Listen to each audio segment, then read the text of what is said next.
ஆண்டவர் பார்வோனையும் அவன் வீட்டாரையும் வாதிக்கிறார். என்ன ஒரு நாளிலே வாதை வந்தா இவ்வளவு பிரச்சனை வந்தது இல்லை, நிறைய வாதைகளால் வாதித்தார்.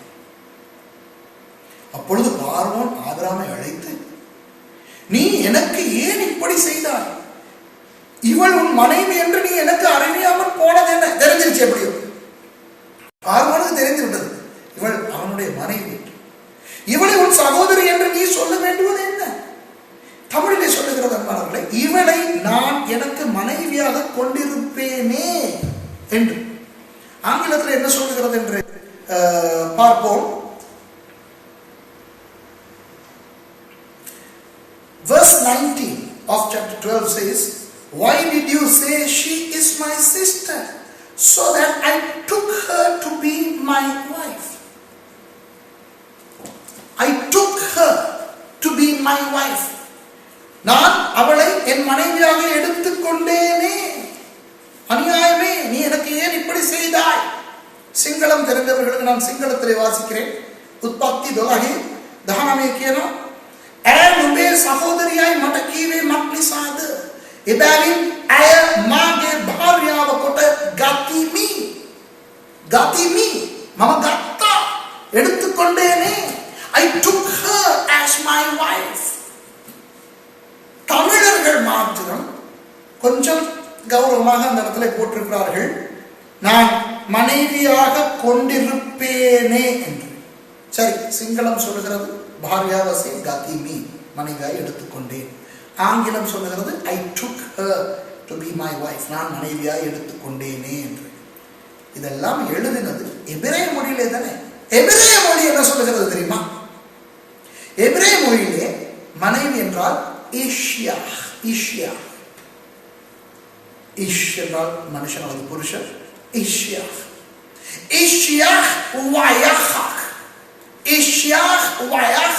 என்றால் மனைவியாக எடுத்துக்கொண்டேனே என்ற அர்த்தம். பார்வோன் வந்து சொல்லுகிறார் ஆபிரகாமுக்கு, ஐயோ, நீ இவளை உன் சகோதரி என்று சொன்னபடி நான் இவளை திருமணம் செய்து கொண்டேனே, இவளை மனைவியாக்கி கொண்டேனே என்று வேதத்தில் சொல்லியிருக்கிறது, எபிரேய மொழியிலே சொல்லியிருக்கிறது. அதை சில மொழிகளிலே சரியாக மொழிபெயர்த்திருக்கிறார்கள். ஆனால் தமிழிலே அந்த இடத்திலே இவளை நான் எனக்கு மனைவியாக கொண்டிருப்பேனே என்று சொல்லப்பட்டிருக்கிறது. ஆனால் இல்லை, கொண்டு விட்டேனே என்று தான் அர்த்தம். அதனால் தான் சொல்கிறேன், இந்த நிகழ்ச்சியை பார்க்கின்றவர்கள், இந்த வார்த்தையை கேட்கின்ற பொழுது அனைவருக்கு எபிரேய மொழி தெரிந்திருக்கும். பாருங்கள், ஈஷியா வயஹாக், மனைவியாக எடுத்துக்கொண்டேனே. நான் எபிரேய மொழியிலே உள்ள இல்லை, எகிப்திய மொழியிலே உள்ள சில விஷயங்களை பார்த்தேன்.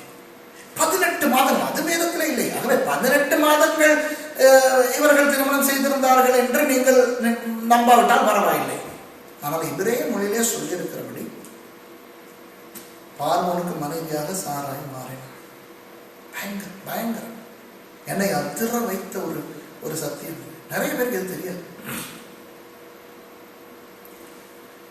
அந்த 18 மாதங்கள் எத்தனை தடவை இவர்கள் புருஷன் மனைவியாக ரதங்களிலே பிரயாணம் பண்ணியிருப்பார்கள். எத்தனை சம்பவங்கள் நடந்திருக்கும், எவ்வளவு அவர்கள் குடும்ப உறவிலே ஈடுபட்டிருப்பார்கள். ஒரு ரகசியம் சொல்லுகிறேன். இதுகாரம் இவர்கள் திருமணம் செய்து, ஆபிரகாமும் சாராயும் திருமணம் செய்து சுமார் 40 வருஷங்கள், ஒரு 30க்கும் 40க்கும் இடைப்பட்ட வருஷங்கள். அவர்கள் இருவருக்கும் தெரியாது யார் நிமித்தமாக பிள்ளை இல்லை என்று. ஆபிரகாம் நிமித்தமாகவா அல்லது சாராய் நிமித்தமாக என்று தெரியாது.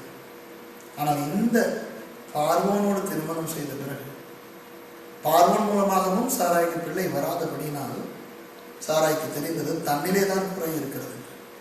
அதனால் தான் பிற்காலத்தில் அவள் சொல்கிறாள் ஆபிரகாமை பார்த்து, ஆண்டவர் வாக்குத்தத்தம் பண்ணப்பட்ட பிள்ளை என்னிடத்திலிருந்து வராது உனக்கு, ஆகவே நான் உனக்கு ஆகாரை தருகிறேன் என்று.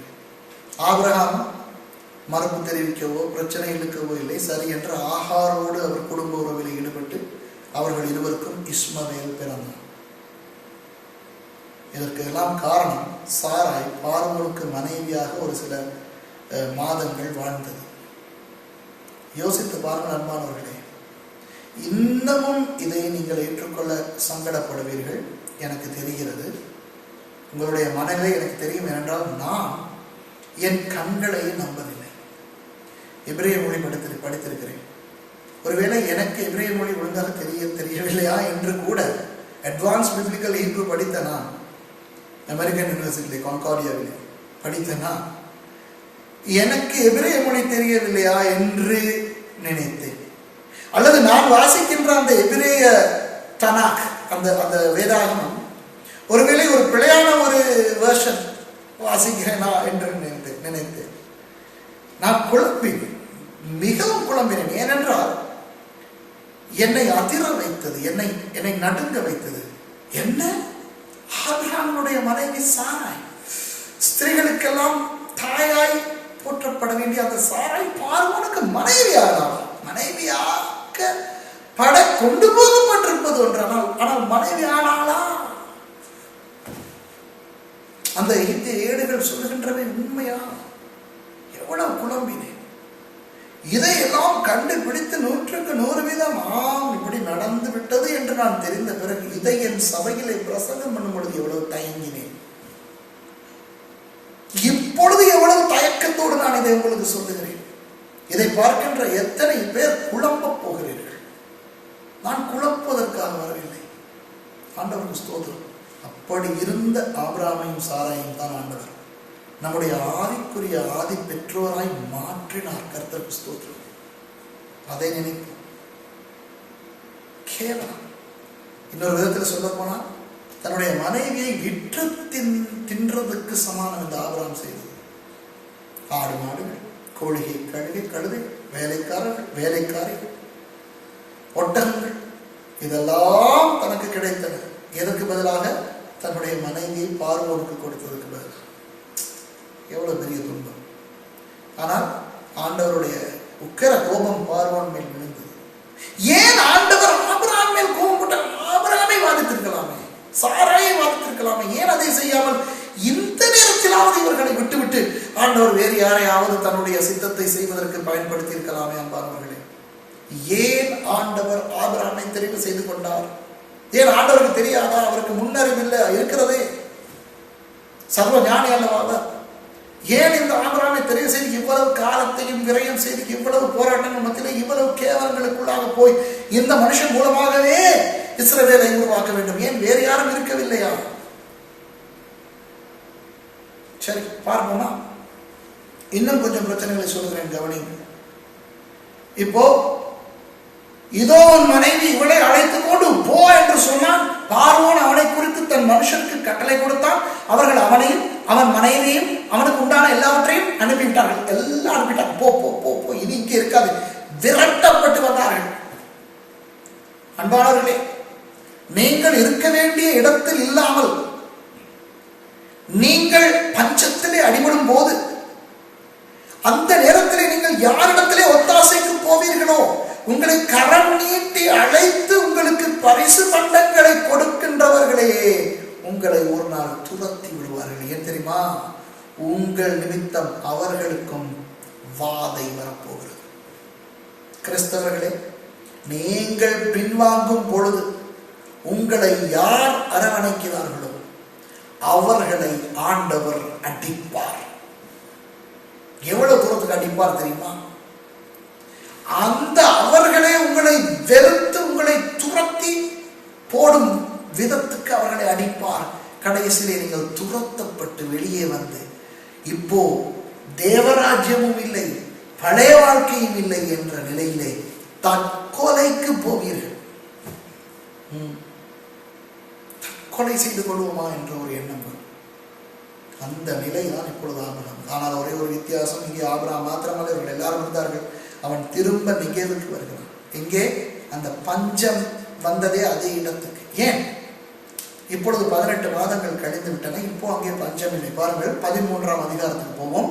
ஆபிரகாமும் அவன் மனைவியும் அவனுக்கு உண்டான யாவும் அவனுடனே லோத்தும் எய்து விட்டு தென் திசையில் வந்தார்கள். இங்கிலீஷ்ல மறுபடி பார்ப்போமா? So Abram went up from Egypt to the Negev. திருப்பி நெகேவுக்கு போறாங்க. எங்கே பஞ்சம் வந்ததோ அந்த இடத்துக்கு போகிறார்கள். ஆனால் இப்போ ஆபிரகாம் 2ஆம் வசனம் சொல்கிறது, மிருக ஜீவன்களும் வெள்ளியும் பொன்னுமான ஆஸ்திகளை உடைய சீமானாய் இருந்தான். வேற என்ன? சீமான். ஆனால் மனதில் நிம்மதி இல்லை. ஆனால் ஆண்டவருக்கு ஸ்தோத்திரம். 3ஆவது வசனத்தை பாருங்கள். அவன் தன் பிரயாணங்களிலே தெற்கே இருந்து, அதாவது பெத்தேலிலே நெகேவிலே இருந்து பெத்தேல் மட்டும், பெத்தேல் எது? பெத்தேல் தான் அவன் இரண்டாவது அந்த பலிபீடம் செய்தான மலை, அந்த பெத்தேலுக்கு பக்கத்தில் இருக்கிற மலை அது. அப்போ மூன்றாவது வசனம் சொல்லுகிறது, அவன் தன் பிரயாணங்களிலே தெற்கே இருந்து, அதாவது நெகேவிலே இருந்து பெத்தேல் மட்டும், பெத்தேலுக்கும் ஆயிக்கும் நடுவாக தான் முன்பு கூடாரம் போட்ட இடத்துக்கு போறான். சரியா? முதல்ல பெத்தேலுக்கு போறான், பெத்தேலுக்கும் ஆயிக்கும் இடையிலே தான் கூடாரம் போட்டானே, இரண்டாவது பலிபீடம் கட்டினானே, அந்த இடத்துக்கு போகிறான். அப்புறம் நாலாவது வசனம் சொல்கிறது, தான் முதல் ஒரு பலிபீடத்தை உண்டாக்குனதுமான ஸ்தலம் மட்டும் போனான். அது எங்கே? அந்த மோரே சமபூமி, சீகே, அந்த இடத்துக்கு போகிறான். அப்போ இந்த வசனங்களிலே தெளிவாக சொல்லுகிறது, ஆபிரகாம் எகிப்திலே இருந்து, இங்கே கானான் தேசம் இங்கே இருக்கிறதா, எகிப்து இங்கே இருக்கிறதா, எகிப்திலே இருந்து நெகேவ் மட்டும் வந்து, நெகேவிலே இருந்து பெத்தேல் போய், பெத்தேலுக்கும் ஆய்க்கும் நடுவே இருக்கிற அந்த மலைக்கு போய் கடைசியில் சீகேவுக்கு வந்துவிட்டார்.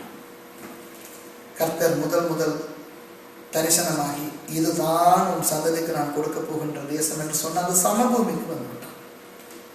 கடைசியிலே எது தான் இருக்க வேண்டிய இடம் என்று அவனுக்கு தெரிந்ததோ அந்த இடத்துக்கு வந்து விட்டான். ஆபிரகாம் வந்து விட்டான். இன்றைக்கு நிறைய பேர் தாங்கள் இருக்க வேண்டிய இடத்துக்கு வரவே இல்லை.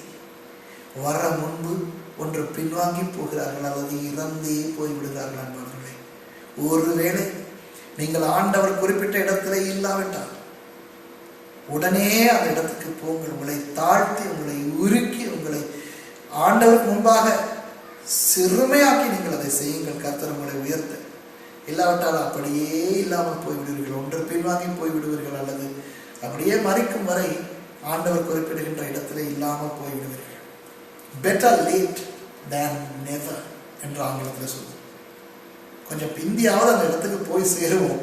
என்றைக்குமே போய் சேராமல் இருப்பதை விட அது நல்லது. இப்போ அங்கே ஆபிரகாம் கர்த்தருடைய நாமத்தை தொழுது கொண்டார். நான் நினைக்கிறேன், தெளிவாக அது சொல்லி இல்லை, நான் நினைக்கிறேன் ஆபிரகாம் மனம் திரும்பியிருப்பான். ஐயோ ஆண்டவரை இப்படியெல்லாம் நான் செய்தேனே. அதற்கு பிறகு அவர் ஒரு தவறு செய்கிறார் தான் அன்பானவர்கள். அதனால அவருக்கு ஒரு பெரிய ஆசீர்வாதம் இழந்து போகிறது. அதையும் நான் உங்களுக்கு சொல்ல விரும்புகிறேன். பாருங்கள், ஆபிரகாமுடைய 7வது வசனம், 13ஆம் அதிகாரம் 7வது வசனம். ஆபிரகாமுடைய மந்தை மேய்ப்பருக்கும் லோத்துடைய மந்தை மேய்ப்பருக்கும் வாக்குவாதம் உண்டாயிற்று. அக்காலத்திலே கானானியரும் பெரிசியரும் அத்தேசத்தில் குடியிருந்தார்கள். ஆபிரகாம் லோத்தை நோக்கி, எனக்கும் உனக்கும் என் மேய்ப்பருக்கும் உன் மேய்ப்பருக்கும் வாக்குவாதம் வேண்டாம், நாம் சகோதரர், இந்த தேசம் எல்லாம் உனக்கு முன் இருக்கிறது அல்லவா, நீ என்னை விட்டு பிரிந்து போகலாம். நீ இடதுபுறம் போனால் நான் வலதுபுறம் போகிறேன், நீ வலதுபுறம் போனால் நான் இடதுபுறம் போகிறேன் என்றான். இந்த தேசம் எல்லாம் இருக்கிறதே பார், இதுல நீ எந்த பக்கம் போனால் நான் அந்த பக்கம் போகிறேன், நீ அந்த பக்கம் போனால் நான் இந்த பக்கம் போகிறேன் என்று ஆபிரகாம் சொல்கிறான். இதை பார்க்கும்போது ஏதோ பெரிய ஒரு தியாக வள்ளல் போல தெரிகிறது. ஆபிரகாம் ஒரு பெரிய தியாகியை போலவும், ஒரு சுயநலம் இல்லாத ஒரு பொதுநலவாதியாகவும், ஒரு நல்ல ஒரு தயாள குணமுள்ள ஒரு கொடை வள்ளலாகவும் தெரிகிறது. இந்த தயாள குணம், இந்த கொடை வள்ளல் எல்லாம் தன்னுடைய சொத்தை கொடுக்கிறதுல இருக்க வேண்டுமே ஒழிய இன்னொருவருடைய சொத்தை எடுத்து கொடுக்கிறதுல இருக்கக்கூடாது.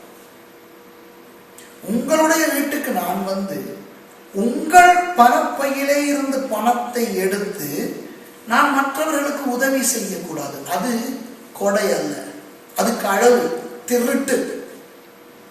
என்னுடைய பணத்தை நான் யாருக்காவது கொடுத்தால் அது வேறு. இந்த தேசம் ஆபிரகாமுடைய தேசம் அல்ல, இது கர்த்தருடைய தேசம். கர்த்தர் ஆபிரகாமுக்கு சொல்லுகிறார், இதை உன் சந்ததிக்கு கொடுப்பேன். பாருங்கள், முதலாவது அந்த 12வது அதிகாரத்திலே நாங்கள் என்ன வாசிக்கிறோம்? 7வது வசனம், கர்த்தர் ஆபிரகாமுக்கு தரிசனமாகி உன் சந்ததிக்கு இந்த தேசத்தை கொடுப்பேன். அப்ப இது யாருடைய தேசம்? ஆபிரகாமே, இது உன் தேசமும் அல்ல.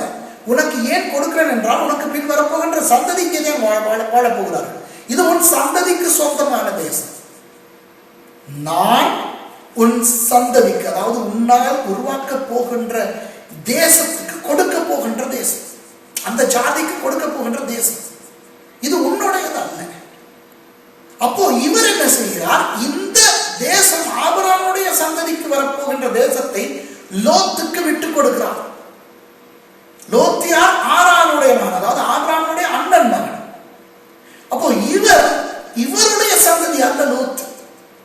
இவருக்கு வரப்போகின்ற சந்ததிக்கு சொந்தமான இடத்தை இவர் தன்னுடைய அண்ணன் மகனுக்கு கொடுத்து இப்படி சொல்கிறார், நீ இந்த பக்கம் எடுத்தால் நான் இந்த பக்கம் போகிறேன், நீ இந்த பக்கம் எடுத்தால் நான் அந்த பக்கம் போகிறேன் என்று. ஆண்டவருக்கு நான் நன்றி செலுத்துகிறேன் லோத்து நிமித்தம். என்றால் லோத்து ஒரு நல்ல தீர்மானத்தை எடுத்தான். அதனால்தான் கடைசி வரை ஆண்டவர் லோத்தை பாதுகாத்தார், ஆசீர்வதித்தார். சோதோம் கொமோராவை அழிக்கும் போது கூட ஆண்டவர் லோத்தை காப்பாற்றினது லோத்து ஒரு நல்ல மனுஷனா இருந்தபடினால். லோத்து மாத்திரம் சொல்லி இருந்தால் நான் இங்கே இருக்கிறேன், நீங்கள் போங்கள் சித்தப்பா என்று கதை கந்ததாகி. ஆனால் லோத்து ஆபிரகாமோடு இருந்தபடினால் லோத்துக்கு தெரிகிறது, இது ஆண்டவர் என்னுடைய சித்தப்பாவனுடைய சிறிய தந்தையாரனுடைய சந்ததிக்கு கொடுக்கிற தேசம் என்று. இவன் லோத்து என்ன செய்கிறான்? ஒரு பிள்ளையான இடத்துக்கு போய்விடுகிறான். அவன் சோதோமுக்கு பக்கத்தில் இருக்கின்ற ஒரு இடத்துக்கு போய்விடுகிறான். சரியா? 10வது வசனத்திலே இருந்து இருக்குது.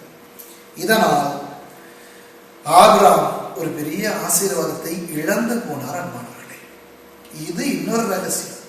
நிறைய கிறிஸ்தவர்கள் ஆபிரகாமுக்கு கிடைத்த மாபெரும் பாக்கியம் அல்லது ஆசீர்வாதம் என்று நினைக்கின்ற ஒன்றை நான் அது அப்படி அல்ல என்று நிரூபிக்க போகிறேன். பாருங்கள் 14வது வசனம். லோத்து ஆபிரகாமை விட்டு பிரிந்த பின்பு கர்த்தர் ஆபிரகாமை நோக்கி, உன் கண்களை ஏறெடுத்து நீ இருக்கிற இடத்தில் இருந்து வடக்கேயும் தெற்கேயும் கிழக்கேயும் மேற்கேயும் நோக்கி பார். நீ பார்க்கிற இந்த பூமி முழுவதையும் நான் உனக்கும் உன் சந்ததிக்கும் என்றென்றைக்கும் இருக்கும்படி கொடுத்து உன் சந்ததியை பூமியின் தூளை போல பெருக பண்ணுவேன். ஒருவன் பூமியின் தூளை எண்ணக்கூடுமானால் உன் சந்ததியும் எண்ணப்படும் என்றார். அன்பானவர்களே, இந்த வசனத்தை ஒழுங்காக விளங்கிக் கொள்ளாமல் எத்தனை பேர் ஒரு பெரிய ஆசீர்வாதமான வசனம் என்று நினைக்கிறார்கள் தெரியுமா? இது பெரிய ஆசீர்வாதமான வசனம் அல்ல, ஆசீர்வாதம் குறைக்கப்பட்ட ஒரு வசனம். ஆண்டவர் ஆரம்பத்திலே ஆபிரகாமுக்கு சொன்னார், நான் உனக்கு ஒரு தேசத்தை கொடுப்பேன் என்று. இப்போ எவ்வளவு கொடுக்கிறார் தெரியுமா? கவனிங்க. எங்கே இருக்கிறார்கள்? சீகேமில் இருக்கின்ற அந்த மோரே சமபூமி. மோரே சமபூமி. இவர் சொல்லுகிறார், ஆண்டவர் சொல்லுகிறார், கர்த்தர் ஆபிரகாமை நோக்கி, உன் கண்களை ஏறெடுத்து நீ இருக்கிற இடத்திலே இருந்து வடக்கு கிழக்கு தெற்கு மேற்கு பார். நீ இருக்கிற இடத்திலே இருந்து, அதாவது நீ இப்போ இருக்கிற இடத்திலே இரு. மலைக்கு மேலே ஏறாதே, ஒரு கற்பாறையின் மேல் ஏறாதே, ஒரு மரத்தின் மீது ஏறாதே. நீ இருக்கின்ற இந்த சமபூமியில இருந்து நீ பார். நான் நிஜமாக அமெரிக்காவில் இருக்கின்ற நியூ மெக்சிகோ, அரிசோனா என்ற அந்த மாநிலங்களுக்கு போய் தட்டையான இடத்திலே இருந்து நான் 4 பக்கமும் பார்த்து அளவிட்டேன் எவ்வளவு தூரத்துக்கு என்னால் பார்க்க முடியும் என்று.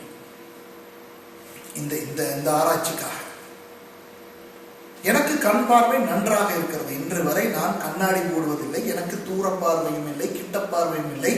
என்னுடைய ஆப்தால்மிக் ரேஸ் எல்லாம் நன்றாக இருக்கிறது. என்னுடைய ஆப்தால்மிக் நர்வ்ஸ் எல்லாம் நன்றாக இருக்கிறது. இன்னும் இந்த நிகழ்ச்சியை நாங்கள் ஒளிப்பதிவு செய்யும் வரை என்னுடைய கண் நன்றாக இருக்கிறது.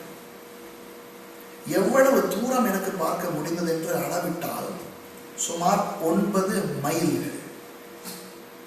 9 மைல், 10 மைல் என்று வைத்துக் கொள்வோம். ஒரு இடத்திலே இருந்து ஒரு திசையிலே ஒரு 10 மைல் தூரம் தான் நமக்கு கண்களால் பார்க்க முடியும். பைனாக்குலர்ஸ் அல்லது டெலஸ்கோப் இருந்தால் கொஞ்சம் அதிகமாக பார்க்கலாம். 10 மைல் தூரம் தெரியும், துல்லியமாக தெரியும். ஆனால் பார்க்கின்ற தூரம் 10 மைல். வடக்கே 10 மைல், தெற்கே 10 மைல் என்றால் வடக்கிலிருந்து தெற்காக 20 மைல்.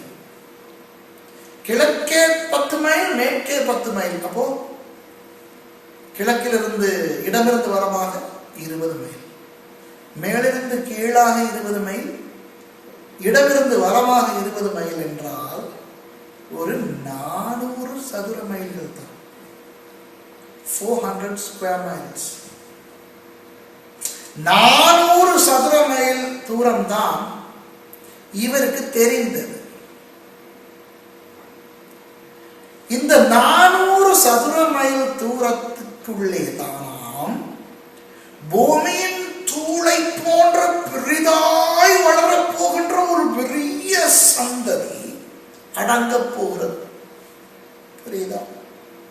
அதாவது ஒரு படுக்கை அறைக்குள்ளே 200 பேர் படுக்க வேண்டிய நிலையை போன்ற ஒரு நிலை. ஆண்டவர் என்ன மாதிரியாக ஒரு சந்ததி வரும் என்று சொல்கிறார்? ஒருவன் பூமியின் தூளை எண்ணக்கூடுமானால் உன் சந்ததியும் எண்ணப்படும். சரியா? என்றென்றைக்கும் உனக்கு நான் கொடுக்க போவது இந்த கொஞ்சத்தை தான். இப்ப நிறைய பேர் நினைக்கிறார்கள், ஆண்டவர் வடக்கு கிழக்கு தெற்கே மிக பெரிய பிரதேசத்தை கொடுத்தார் என்று. யோசுவாவுடைய காலத்திலே யோசுவா அவர்கள் போய் இதை விட பெரிய பிரதேசத்தை கைப்பற்றிக் கொண்டார்கள். அதற்கு பிறகு தாவீதுடைய காலத்திலே தாவீது போய் பிரம்மாண்டமான ஒரு தேசத்தை கைப்பற்றிக் கொண்டார். ஆனால் அன்றிலிருந்து இன்று வரை இஸ்ரவேலர்கள் தேசத்துக்காக போராடி கொண்டிருக்கிறார்கள். ஏனென்றால் ஆண்டவர் ஒரு பெரிய சந்ததி வாழ்வதற்கு கொடுத்த இடம் ஒரு குறிப்பிட்ட ஒரு இடம் மாத்திரமே, கண்ணால் பார்க்கக்கூடிய தூரம். அவர் ஏன் இருக்கின்ற இடத்திலிருந்து பார் என்றால் ஒருவேளை ஒரு மரத்தின் மேலே அல்லது ஒரு மலையின் மேலே ஏறி பார்த்தால் கொஞ்சம் கூடுதலாக தெரியும். அதனால தான் ஆண்டவர் சொல்கிறார், நீ இந்த சமபூமியிலேயே இருந்து கொண்டு இந்த இடத்துல இருந்தே பார், உனக்கு இந்த அளவு தான் கொடுக்கப்படும். அதன் அடிப்படையிலே 17வது வசனம் சொல்கிறது, நீ எழுந்து தேசத்தில், அதாவது இந்த நீ பார்த்த இந்த தேசம் நீளமும் அகலமும் அம்மட்டும் நடந்து திரி, அதை உனக்கு தருவேன். அவ்வளவுதான். எவ்வளவு தூரம் நீ பார்த்தாயோ அந்த தூரத்தை நடந்து திரி, இதையெல்லாம் உனக்கு தருவேன். சரியானவர்களே, கடைசியில பாருங்க 18வது வசனம். அப்பொழுது ஆபிரகாம் கூடாரத்தை பெயர்த்து கொண்டு போய் எப்ரோனில் இருக்கும் மம்ரேயின் சமபூமியிலே சேர்ந்து குடியிருந்து அங்கே கர்த்தருக்கு ஒரு பலிபீடத்தை கட்டினான். இங்கே போய் கடைசியில தஞ்சம் அடைகிறான். சமபூமி முதல்ல சீகேம் என்கின்ற இடத்திலே அந்த மோரேயின் சமபூமியிலே இருக்க முடியாது என்றபடினால் மலைக்கு போய் அப்புறம் நிகேவ் போய் எகிப்து போய் தடுமாறி கொண்டு வந்தவருக்கு இப்பொழுது வாழ்க்கை வெறுத்து போய் தேவனுக்கு கீழ்ப்படிவோம், பரவாயில்லை என்று நான் சமபூமியிலேயே இருந்து விடுகிறேன் என்று சொல்லி அவர் அந்த குறிப்பிட்ட எல்லைக்குள்ளே, ஆண்டவர் கொடுத்த அந்த எல்லைக்குள்ளே ஒரு சமபூமியிலே போய் அவர் வாழ்கிறார். அன்பானவர்களே, சரியான இடத்துக்கு நாங்கள் போகாவிட்டால் இப்படி நாங்கள் ஆசீர்வாதங்களை இழந்து போவோம் என்று இதிலிருந்து தெரிகிறது அல்லவா? இனி இப்பொழுது மறுபடியும் அந்த கேள்வியை கேட்கிறேன், இப்படி ஒரு நிலைமை ஆண்டவருக்கு தேவையா? இப்படிப்பட்ட ஒரு மனுஷனை ஆண்டவர் தெரிவு செய்து இந்த மனுஷன் மூலமாக ஒரு சந்ததியை எழுப்ப வேண்டுமா? ஏன் வேறு யாரும் இருக்கவில்லையா? இருந்தார்கள். எங்கே இருந்தார்கள்? அந்த கானான் தேசத்துக்குள்ளேயே ஒரு அழகான இடத்திலே ஒரு அழகான ஒரு தேசம் இருந்தது. ஒரு சின்ன தேசம். இந்த காலத்திலே போல அல்ல, அந்த காலத்திலே ஒரு தேசம் என்பது இந்த காலத்திலே ஒரு பட்டணத்துக்கு ஒப்பாக ஒரு தேசம். இப்போ நாங்கள் கண்டியிலே இருக்கிறோம், இலங்கையிலே கண்டியிலே இருக்கிறோம். இது ஒரு நகரம். ஆனால் இது முன்பு 18ஆம் நூற்றாண்டிலே வெள்ளைக்காரர்களுடைய கைக்கு இது விழும் வரை இது ஒரு தேசமாக இருந்தது. கண்டி தேசம், கண்டி ராஜ்யமாக இருந்தது. இலங்கையிலே யாப்பகுவ, கோட்டை, ரஜரட என்று இன்றைக்கு நகரங்களாக இருக்கும் சில இடங்கள் தேசங்களாக இருந்தன. அந்த காலத்திலே ஒரு தேசம் என்பது இந்த காலத்தை ஒரு நகரத்தை போன்றது. எருசலேம் என்கின்ற ஒரு நகரம், அது பிற்காலத்திலே நகரமாக மாறியது. முன்பு ஒரு தேசமாக இருந்தது. அது தேசமாக இருந்த பொழுது அதற்கு கொடுக்கப்பட்டிருந்த பெயர் சாலேம். ஆதியாகமம் 14வது அதிகாரத்திலே ஆபிரகாமனுடைய மருமகனாகிய அந்த லோத்தை ஒரு சில ராஜாக்கள் பிடித்து கொண்டு போய் சிறைப்பிடித்து வைத்திருந்த பொழுது ஆபிரகாம் போய் அவர்களை காப்பாற்றிக் கொண்டு வருகிறார். அந்த நேரத்திலே அந்த சாலேம் என்கின்ற தேசத்தின் ராஜாவாய் இருந்தவர், அவருடைய பெயர் மெல்கிசெதேக். மெல்கிசெதேக் என்றால் நீதியின் ராஜா என்ற அர்த்தம். மெலக் என்றால் ராஜா, செதேக் என்றால் நீதி, நீதியின் ராஜா என்ற பெயருடைய அந்த சாலேமின் ராஜா ஆபிரகாமை வரவேற்கிறார். ஆபிரகாம் போய் அந்த ராஜாக்களை முறியடித்து தன்னுடைய மருமகனை காப்பாற்றிக் கொண்டு வரும் பொழுது மெல்கிசேதேக்கு போய் இவரை சந்திக்கிறார். பாருங்கள், ஆதியாகமம் 14வது அதிகாரம் 18வது வசனம். அன்றியும் உன்னதமான தேவனுடைய ஆசாரியனாய் இருந்த சாலேமின் ராஜாவாகிய மெல்கிசேதேக்கு அப்பமும் திராட்சரசமும் கொண்டு வந்து அவனை ஆசீர்வதித்து, யாரை ஆசீர்வதித்து? ஆபிரகாமை ஆசீர்வதித்து, வானத்தையும் பூமியையும் உடையவராகிய உன்னதமான தேவனுடைய ஆசீர்வாதம் ஆபிரகாமுக்கு உண்டாவதாக, உன் சத்துருக்களை உன் கையில் ஒப்புக் கொடுத்த உன்னதமான தேவனுக்கு ஸ்தோத்திரம் என்று சொன்னான். இவனுக்கு, அதாவது மெல்கிசேதேக்குக்கு ஆபிரகாம் எல்லாவற்றிலும் தசமபாகம் கொடுத்தான். இந்த நீதியின் ராஜா, சாலேமை ஆண்ட அந்த ராஜா தேவனுடைய ஆசாரியனாய் இருந்தார். மோசேயின் சகோதரன் ஆரோன் லேவி கோத்திரத்திலே இருந்து வந்தவர். அந்த ஆரோனை முதல் பிரதான ஆசாரியனாக ஆண்டவர் ஏற்படுத்தி, அதிலிருந்து ஆரோனுடைய வம்சத்திலே வந்தவர்கள் பிரதான ஆசாரியர்களாகவும், லேவி கோத்திரத்திலே இருந்து வருகின்ற அந்த ஆண்கள் ஆசாரியர்களாகவும் வரத்தக்கதாக ஆண்டவர் ஒரு முறையை உண்டாக்கினார். நியாயப்பிரமாணத்துக்குள்ளே நியாயப்பிரமாணம் வந்தது மோசேக்கு பிறகு. மோசே வருவதற்கு முன்பதாக இங்கே ஆசாரியத்துவம் இருக்கிறது, பிரதான ஆசாரியத்துவமும் இருக்கிறது. அந்த ஆசாரியர் தான் மெல்கிசேதேக். இவர் ஒரு ராஜாவும் கூட. நான் இன்னும் ஒரு பாடத்திலே மெல்கிசேதேக்கை பற்றின ஒரு பாடத்தை படித்துக் கொடுக்கிறேன்.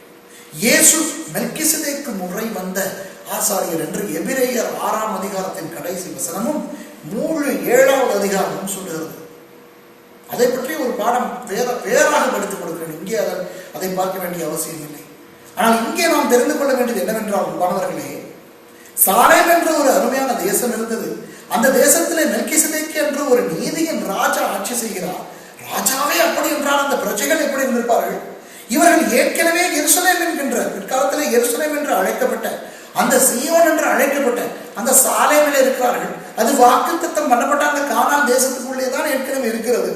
இப்படி மெல்கிசேதேக்கு இருக்கத்தக்க, அந்த தேசத்தார் இருக்கத்தக்க, ஆண்டவரை அறிந்த, அவரை ஆராதிக்கின்ற அருமையான ஒரு ஜனக்கூட்டம் இருக்கத்தக்க, அவர்களை கொண்டு தன்னுடைய தேசத்தை உருவாக்குவதை விட்டுவிட்டு எங்கேயோ இருந்து, பாபிலோனிலே இருந்து ஆபிரகாமை ஆண்டவர் கொண்டு வந்து இவ்வளவு அரும்பாடு பெரும்பாடுபட்டு ஒரு தேசத்தை உருவாக்க வேண்டிய அவசியம் என்ன? இதற்குரிய பதிலை சொல்லட்டுமா? அன்பானவர்களே, நான் ஏற்கனவே இன்னும் ஒரு பாடம் உங்களுக்கு கற்றுக் கொடுத்திருக்கிறேன். இன்னொரு டிவிடியிலே அது இருக்கிறது. பாபிலோன் பற்றி. பாபிலோன் என்பது பிசாசு இந்த உலகத்திலே தெரிவு செய்து கொண்ட தன்னுடைய தலைநகர். இந்த உலகத்திலே சாத்தானுக்கென்று ஒரு தலைநகரம் இருக்குமானால் அது பாபிலோன். அந்த பாபிலோனை தான் அவன் தெரிவு செய்து அதிலே நிம்ரோத் என்கின்றவனை அவன் பயன்படுத்தி அந்த பாபிலோனிலே இருந்து தன்னுடைய அனைத்து அசுத்தங்களையும் உலகம் பூராவும் பரவச் செய்து அன்று தொட்டு இன்று வரை, ஏன் இனி அது அழிக்கப்படும் வரை பாபிலோனை தலைநகரமாக கொண்டு இயங்குகின்றான் சாத்தான். அந்த சாத்தானை கேவலப்படுத்துவதற்காக ஆண்டவர் அந்த சாத்தானுடைய தலைநகரமாகிய பாபிலோனிலே இருந்து ஒரு கீழ்ப்படியாத, தன்னுடைய மனைவியை விற்று திங்கத்தக்கதான ஒரு மனுஷனாய் இருக்கின்ற ஒருவனை தெரிவு செய்து அவன் மூலம் ஒரு ஜாதியை உண்டாக்கி, அந்த ஜாதி விடுகின்ற தவறுகளின் போதெல்லாம் அவர்களை தண்டித்தும் கண்டித்தும் உருவாக்கி அவர்களையே கொண்டு தன்னுடைய சித்தத்தையும் திட்டத்தையும் இந்த உலகத்துக்கு வெளிப்படுத்த சித்தம் கொண்டார் நம்முடைய ஆண்டவர். இதுதான் நம்முடைய ஆண்டவனுடைய வீரத்தனம். அன்பானவர்களே, ஏற்கனவே இருக்கின்ற ஒரு சாலேம் தேசத்தை, ஏற்கனவே இருக்கின்ற ஒரு நீதியின் ராஜாவை, ஏற்கனவே இருக்கின்ற ஒரு மெல்கிசேதேக்கின் தேசத்தை பயன்படுத்துவதை விட சாத்தானுடைய கோட்டைக்குள்ளே புகுந்து அங்கே சாத்தானுடைய தூதுவர்கள் மத்தியில் இருக்கின்ற ஒருவனையே எடுத்து, காலம் போனாலும் பரவாயில்லை என்று அவனுடைய தவறுகளின் போது அவனை திருத்தி எடுத்து அவன் மூலம் ஒரு தேசத்தை உருவாக்கி அதே தேசத்தை கொண்டு சாத்தானையும் சாத்தானுடைய தேசத்தாரையும் குழப்பிக் கொண்டிருக்க விரும்பினார் நம்முடைய ஆண்டவர். பார்த்தீர்களா எப்படிப்பட்ட ஆண்டவர் என்று? அதுதான் ஆண்டவர் எனக்கு வெளிப்படுகிறது.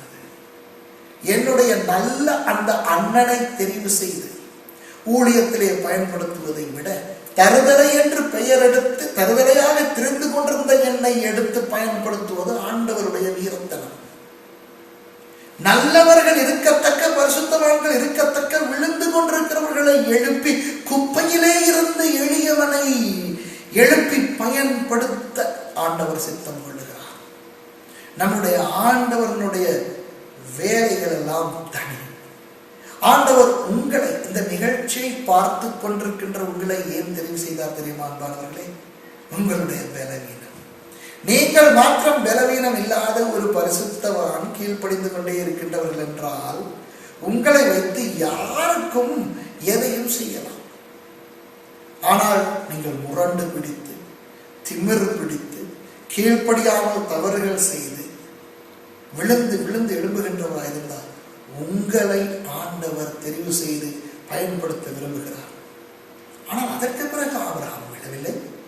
ஆண்டவர் ஆபிரகாமை மாற்றின பிறகு ஆபிரகாம் எப்படி மாறினார்? முன்பு ஆண்டவர் சொல்லும் பொழுது கீழ்ப்படியாமல் தன் அப்பனிடத்திலே போய் சொன்னவர், அதை விட ஒரு பயங்கரமான விஷயத்தை சொன்ன பொழுது, உன்னுடைய மகனாகிய ஈசாக்கை கொண்டு போய் பலியிடு என்று சொன்ன பொழுது தன் மனைவிக்கு கூட போய் அதை சொல்லவில்லை. அதிகாலமே எழுந்து மகனையும் வேலைக்காரங்களையும் கழுதையும் எடுத்துக்கொண்டு மோரியா மலைக்கு போனார் ஆபிரகாம். பாருங்கள், தன்னுடைய மகனை பலி கொடுப்பதற்கு கத்தியையே ஓங்கினார். பாருங்கள், அது கீழ்ப்படிவு. கீழ்ப்படிவு என்றால் என்னவென்று தெரியாத ஒருவனுக்கு கீழ்ப்படிவை கற்றுக் கொடுத்து கீழ்ப்படிவின் சேரமாக மாற்றினார் ஆண்டவர். போஷிப்பார் என்ற விசுவாசம் இல்லாமல் தன்னுடைய மனைவியை விற்று தின்பதற்காக எகிப்துக்கு போன மனுஷனை விசுவாசத்தின் தந்தையாக மாற்றினார் ஆண்டவர். ஒன்றுக்கும் உதவாத ஒரு கேவலமான வியாபாரியை போல நடந்து கொண்ட ஆபிரகாமை தன்னுடைய நண்பனாக வாழக்கூடிய தகுதி பெற்ற ஒரு மனுஷனாக மாற்றினார் ஆண்டவர். ஆண்டவருக்கு ஸ்தோத்திரம். இதுதான் ஆண்டவருடைய முறைமை. The system of God, and this system is smart. இது ஒரு உறுதியான, அருமையான ஒரு முறை. ஆகவே அன்பானவர்களே, நாம் தவறுகளிலும் பாவங்களிலும் இனி வாழக்கூடாது, மனம் திரும்ப வேண்டும்.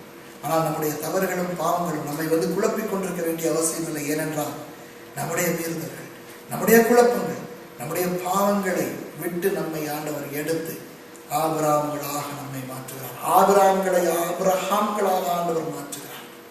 இப்போ விளங்குகிறதா? ஆண்டவர் ஒன்றும் எங்களை கொண்டு ஒரு பெரிய தேசத்தை உருவாக்கப் போவதில்லை. ஆண்டவர் எங்களை கொண்டு ஒரு பெரிய சந்ததியை உருவாக்கப் போவதில்லை.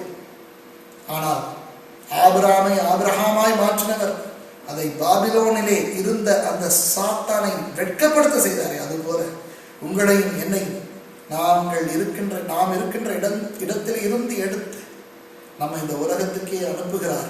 இந்த உலகத்துக்கு சிம்ம சொப்பனமாக இருக்கும்படியாக, தேவனுடைய சாட்சிகளாக இருக்கும்படியாக. எனவே அன்பானவர்களே, இந்த ஆபிரகாமுடைய பாடத்தில் இருந்து நாம் கற்றுக்கொண்டது என்ன? கர்த்தர் சொல்லுகின்ற காரியத்துக்கு கீழ்ப்படிவோம். அங்குமிங்கும் ஓடி தெரியாமல் இருக்க வேண்டிய இடத்திலே இருப்போம். கர்த்தர் நம்மை உயர்த்தட்டும். நம்முடைய பழைய கடந்த கால பலவீனங்கள் போகட்டும். பழையன எல்லாம் ஒழிந்து போயின, எல்லாம் புதிதாயின. எனவே இந்த செய்தியை கேட்ட நாம் அந்த செய்திக்கு நம்மை அர்ப்பணித்து ஆபிரகாமுக்காக கர்த்தருக்கு நன்றி செலுத்தி, ஒரு அருமையான மனுஷனால் எப்படி இருந்தார், எப்படி இருந்தவனை எப்படி ஆண்டவர் மாற்றினார் என்று தெரிந்து கொண்டு அதை போல நம்மை மாற்ற இடம் கொடுத்து இப்பொழுது இந்த வார்த்தைக்கும் இதை கொடுத்த ஆவியானவருக்கும் நம்மை அர்ப்பணிப்போமா? கண்களை மூடி ஜெபிப்போம். அன்புள்ள ஆண்டவரே, என்னையும் இந்த நிகழ்ச்சியை பார்த்த, இந்த செய்தியை கேட்ட ஒவ்வொருவரையும் உங்கள் பாதத்தில் வைக்கிறேன். எங்கள் கடந்த கால பாவங்கள், எங்கள் அசுத்தங்கள், எங்கள் மீறுதல்கள், எங்கள் கீழ்ப்படியாமைகள் எல்லாவற்றையும் மன்னிக்கும்படி நான் ஜெபிக்கிறேன். முழுக்க முழுக்க நாங்கள் உங்களுக்கு சொந்தமானவர்கள். பாபிலோனிலே இருந்து எங்களை எடுத்திருக்கிறீர்கள் ஆண்டவரே. இனி எங்களை நீங்கள் மாற்றும்படி நான் ஜெபிக்கிறேன். சரியான இடத்திலே இருந்து சரியானதை செய்ய எங்களுக்கு உதவி செய்யும்படியாக ஜெபிக்கிறேன். எங்களை ஏமாற்றி எங்களை வஞ்சித்துக் கொண்டிருக்கும் அசுத்தாவிகள் நாங்கள் இயேசுவின் நாமத்திலே முறியடித்து ஜெயத்தை பெற்றுக் கொள்கிறோம். எங்களோடு கூட இருந்து வழி நடத்துங்கள். இந்த நிகழ்ச்சியை பார்த்த, இந்த செய்தியை கேட்ட ஒவ்வொருவரையும் பிதா குமாரன் பரிசுத்தாவின் நாமத்திலே ஆசீர்வதித்து ஜெபிக்கிறேன். உங்கள் கரம் எங்களோடு இருப்பதாக இயேசுவின் நாமத்தில் பிதாவே, ஆமென். அன்பானவர்களே, இந்த செய்தி உங்களுக்கு ஆசீர்வாதமாக இருந்திருக்கும் என்று நம்புகிறேன். எங்களோடு உங்களுக்கு தொடர்பு கொள்ள வேண்டுமானால் அல்லது எங்களுடைய ஏனைய பாடங்கள், ஜெசபேல் பாடம், பாபிலோன் பாடம், இனி வரப்போகின்ற மெல்கிசேதேக்கு பாடம், இன்னும் எத்தனையோ பாடங்கள் இருக்கின்றன, எங்களுடைய புத்தகங்கள் இருக்கின்றன. இவை எல்லாம் உங்களுக்கு வேண்டுமானால் நீங்கள் எங்களோடு தொடர்பு கொள்ளுங்கள். கர்மேல் பர்வத ஊழியர்கள், மவுண்ட் கார்மெல் மினிஸ்ட்ரிஸ் இன்டர்நேஷனல், தபால் பெட்டி 81, PO Box 81, கேண்டி, ஸ்ரீலங்கா, காண்டி, இலங்கை. தொலைபேசி இலக்கங்கள், இமெயில் எல்லாம் இந்த ஸ்கிரீனிலே வரும். இந்த ஒளி நாடாவிலே அல்லது ஒளி வேளையிலே கேட்கிறவர்களுக்கு இலங்கை இலக்கம் 0814927405 இந்த இலக்கத்தோடு தொடர்பு கொள்ளுங்கள். கர்த்தர் உங்களை அபரிமிதமாக ஆசீர்வதிப்பாராக. ஆமென்.